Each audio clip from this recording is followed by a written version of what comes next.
Sir बताया जाए आगे ये एनसीसी कैडेट के द्वारा मोटर बोट नौका अभियान निकाला गया है, यह सर कहाँ से निकला और कहाँ तक है और इसकी क्या उद्देश्य है सर? हम लोगों को क्या ऐसी जागरूकता दे रहे हैं सर?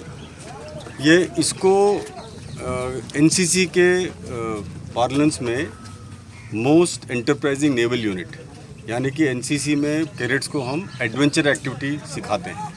और ये एडवेंचर एक्टिविटी सिखाने का उद्देश्य है कि कैडेट्स का मनोबल बढ़े, सेल्फ कॉन्फिडेंस बढ़े, उनकी अपनी आत्म क्षमता, शारीरिक क्षमता, ये दोनों उनका एहसास हो और ये दोनों को हम कैसे कंट्रोल कर सकते हैं अपने काबिलियत के माध्यम से, इन सब की ट्रेनिंग होती है। तो इस ट्रेनिंग के लिए ये जो एक्सपीडिशन है इसको पटना से शुरू किया गया था और पटना से लेकर 265 किलोमीटर करने के बाद ये भागलपुर 3 या 4 दिन में पहुंचेंगे। तो इस एक्सपीडिशन में नदी के द्वारा ये जो आपने 3 नौकाएं देखी, इसके अलावा सेल बोट होगा और बाकी स्विमिंग सब करते हुए हर टाइप का एक्सपीरियंस लेते हुए ये 265 किलोमीटर तय करेंगे।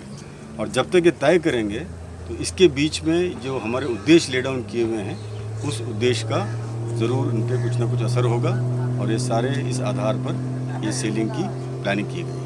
कितने कैंडिडेट सर हैं और यहाँ पे जो निकलते जैसा भी बताया गया सिर्फ वो बेटी पढ़ाओ बेटी बचाओ ये भी लोग भी जागरूकता करें, गंगा स्वच्छता को लेकर के भी लोग जागरूकता अभियान चल, थोड़ी इस पर ब्रीफ कर दिया जाए सर। तो इस पे तकरीबन 60 और 65 कैडेट पार्टिसिपेट करते हैं। इनको सपोर्ट करने के लिए हमारे यहाँ के ऑफिसर हैं कैप्टन प्रकाश और उनके साथ में उनका पीआई स्टाफ है, एएनओज हैं।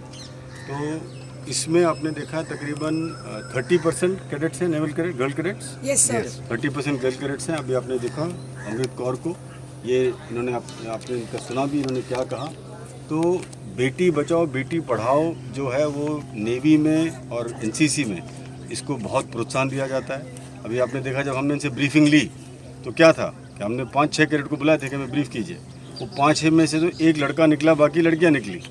तो बिहार में जो बेटी बढ़ाओ बेटी बचाओ का जो अभियान है वो बहुत अच्छा चल रहा है और यहाँ की बेटियाँ चाहे वो बिहार की हों चाहे झारखंड की हों, वो आगे बढ़कर अपना हर चीज़ में हिस्सा ले रही हैं और किसी चीज़ में अपने आप को पीछे नहीं रोक रही हैं। साथ ही साथ इस एक्सपीडिशन का और एक उद्देश्य है कि पुनीत सागर अभियान जो एमओडी और डीजीएनसीसी द्वारा शुरू किया हुआ एक अभियान है, जिसमें कि हम अपने भारत के जितने भी तटवर्ती इलाके हैं उसको साफ़ रखें और वहाँ के जो बीचेस को साफ़ रखें। उसी के साथ साथ जो मेनलैंड में नदी नाले और जो छोटे छोटे लेक्स हैं इन सब को भी साफ़ रखें, अपने जलाशयों को साफ़ रखें। तो ये सब कैडेट को सिखलाई दी जा रही है ताकि अपनी सिखलाई से वो बाकी उनके दोस्तों पर, जनता पर, अपने संगी साथियों पर भी वो उस पर इन्फ्लुएंस करें और हम अपने नदी नालों को साफ़ रख सकें ताकि हमारी जो भारत की संस्कृति के मुताबिक हम गंगा को इतना बड़ा मानते हैं। तो गंगा साफ अभियान एक ऐसा अभियान है जो बिहार डायरेक्टेड अलग से चलाती है और ये पुनीत सागर अभियान के तहत एक बड़ी रूप में इसको हम आगे भी चलाते रहेंगे। सर इधर मैं जो देख रहा हूँ मीडिया में और बाकी जगह एनसीसी की एक्टिविटीज़ काफ़ी बढ़ गई है। क्या कुछ खास मिशन है, क्या है? कल भी मैंने देखा मुख्यमंत्री भी स्कॉट किए जा रहे थे एनसीसी के कैडेट्स के द्वारा। मगध महिला में एक बिल्डिंग का ओपनिंग था। क्या काफ़ी ज़्यादा एक्टिविटीज़ है क्या? जी हाँ, एनसीसी को हम समझते हैं कि एनसीसी के माध्यम से बिहार की यूथ का डेवलपमेंट कराने में हम गवर्नमेंट को बहुत सपोर्ट कर सकते हैं, क्योंकि एनसीसी में हमारे इंडियन आर्मी, इंडियन नेवी और एयरफोर्स के ऑफिसर्स यहाँ सर्विस करते हैं। इसके अलावा पीआई स्टाफ की खास ट्रेनिंग होती है। तो इस ट्रेनिंग के द्वारा जो एनसीसी कैडेट्स का यूथ डेवलपमेंट, पर्सनैलिटी डेवलपमेंट, उनकी नेशनल इंटीग्रेशन, उनकी कैरेक्टर बिल्डिंग, चरित्र निर्माण जो सब होता है, ये सब हम सिर्फ एनसीसी कैडेट्स के लिए नहीं करते हैं। तो ये कैडेट्स को जब बढ़ावा मिलेगा और एनसीसी एक्टिविटी को हम और बढ़ाएंगे तो और कैडेट्स इसमें जुड़ना चाहेंगे और वो और मनोबल बढ़ा के काम करेंगे। तो इस कैडेट्स को हम ये समझते हैं कि हर कैडेट मिनिमम 10 और कैडेट से अपने परिवार लोगों को इन्फ्लुएंस करता है। वो सोसाइटी के इन्फ्लुएंसर्स बन जाते हैं। तो अगर एक कैडेट अगर इन्फ्लुएंसर बन गया, आपने उसको अच्छी परवरिश की, उसको अच्छे वैल्यू सिस्टम्स दिए, उसको अच्छे कैरेक्टर बिल्डिंग किया उसका, तो उसका जो कैरेक्टर है, ये सारी क्वालिटीज़ हैं, वो अपने आप उसके संगी साथी में फैलेगा, क्योंकि ये इन्फ्लुएंसर बन जाता है, लीडर बन जाता है और इसकी क्वालिटी उन तक पहुंच जाती है। तो ऐसे इस पर्कुलेशन मोड में हम समझते हैं कि एनसीसी के द्वारा अपने जितने बिहार के जो यूथ हैं उन तक भी हम अपने संदेश उद्देश्य सब पहुंचा सकते हैं। आपसे मिलता जुलता सवाल तो नहीं है, ये एक जस्ट जिज्ञासा है कि बहुत से बच्चे जो एनसीसी में अप्लाई करते हैं उनका नहीं हो पाता है क्योंकि आपके पास भी लिमिटेशन है। तो कोई ऐसी योजना है कि फ्यूचर में आप कई स्कूल्स और कई कॉलेजेस में जहां आपके एनसीसी का ये नहीं है, यूनिट नहीं है, उसमें कुछ इस तरह की कोई योजना है क्या भविष्य में कि ज़्यादा से ज़्यादा लोगों को जोड़ा जा सके, ज़्यादा से ज़्यादा बच्चे जोड़े जा सके? जी हाँ, ये बहुत अच्छा सवाल है आपका। एनसीसी की डिमांड बहुत ज़्यादा है। हर स्कूल कॉलेज में जहाँ हम 50 से 100 कैडेट का चयन करते हैं साथ में, उसमें 100 के लिए 600, 700, कई बार 1000 कैडेट आके खड़े हो जाते हैं और उनका चयन करना दिक्कत हो जाता है। तो ये जो बाकी कैडेट्स की जो कामना है, जो उनका उत्साह है एनसीसी के प्रति, उसको पूरा करने के लिए जो आपने सवाल पूछा, तो उसमें गवर्नमेंट ऑफ इंडिया का 2 स्कीम निकला है। एक स्कीम का नाम है फुल्ली सेल्फ फाइनेंस स्कीम।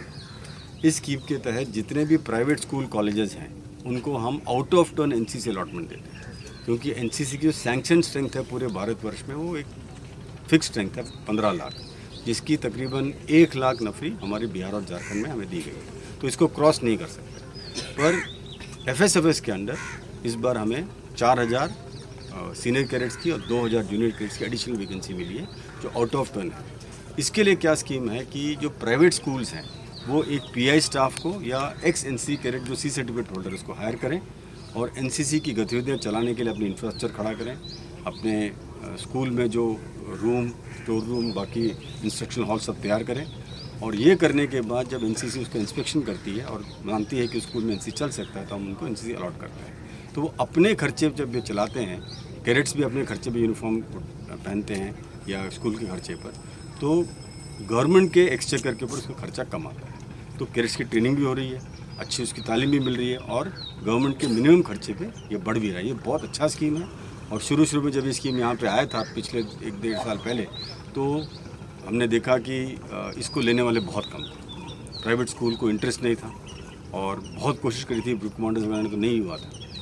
पर जो आपने सवाल पूछा हमसे पहला कि एनसीसी गतिविधियाँ अब यहाँ बढ़ गई और एनसीसी सब जगह दिखने लगी, इतने सारे एक्टिविटीज़ होने लगे, बड़े बड़े चीज़ें होने लगी, तो लोगों को लगा कि भाई एनसीसी में स्कूल को प्रिंसिपल लगा कि हम कुछ मिस कर रहे हैं। और अपने आप आज के डेट में हमारे पास ऑलरेडी 7 स्कूल, कल हमारे पास private school, Don Bosco school, DPS, Xavier's, ये सारे अभी लाइन में खड़े हैं कि उनको एनसीसी मिल जाए।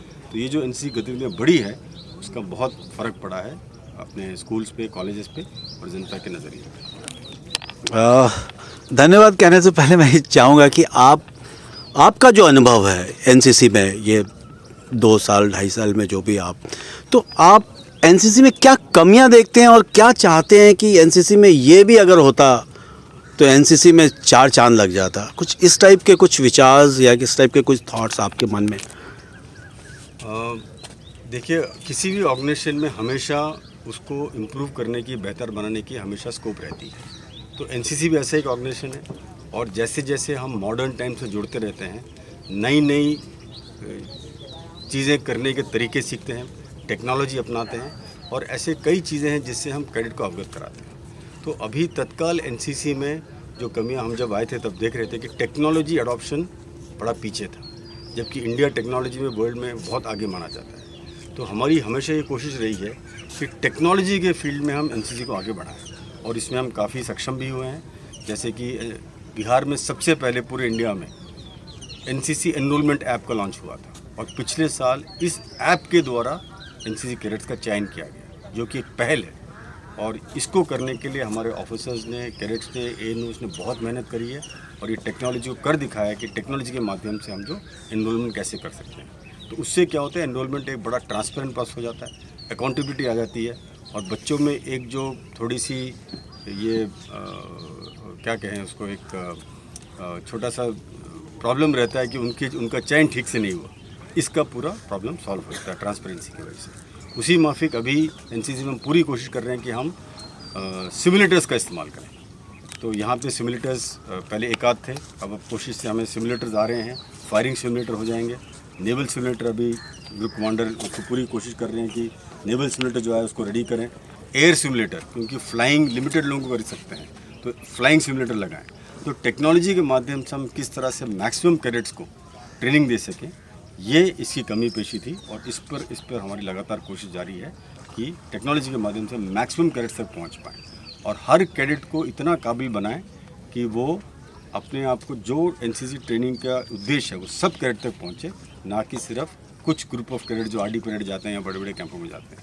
तो हर कैडेट का पूरा ट्रेनिंग हो, ये जो कमी पेशी है इसको पूरा करने में भी हम कोशिश कर रहे हैं। साथ में ये देखा गया है कि यहाँ के जो स्कूल्स हैं, कॉलेजेस हैं, उसमें हमारे पास फायरिंग रेंजेस नहीं है, परेड ग्राउंड नहीं है और ऑब्स्टिकल ट्रेनिंग के लिए कोर्सेज नहीं है। तो किसी वजह से बिहार के इन स्कूलों में ये सब चीज़ की बहुत कमी पेशी पाई गई है। हम बाकी जगह में भी एनसीसी में रह चुके हैं, तो वहाँ तो हर स्कूल में सारी सुविधाएं हो जाती हैं। तो जो भी रीज़न है, यहाँ के स्कूलों में शायद शुरू में जब स्कूल को चयन किया गया था तो उनके जो कंडीशंस थे उसको स्ट्रिक्टली फॉलो नहीं किया गया। तो अब इस साल हमारा एक टारगेट है कि मिनिमम हर स्कूल में या तो फायरिंग रेंज हो या परेड ग्राउंड हो या फिर ऑब्स्टिकल कोर्स हो। और ये टारगेट अगर हम इस साल अचीव कर लेंगे तो एनसीसी कैडेट्स की ट्रेनिंग को बहुत बढ़ावा मिलेगा। और सारे हमारे ऑफिसर्स इस पर जुटे हुए हैं और हमें इस पर स्पेशल फंड्स भी रिलीज़ किया गया है स्टेट गवर्नमेंट से, सेंट्रल गवर्नमेंट से, और ये इस टारगेट को हम इस साल अचीव करने की पूरी कोशिश करेंगे। Thank you very much, all the best sir. Thank you. Thank you, sir.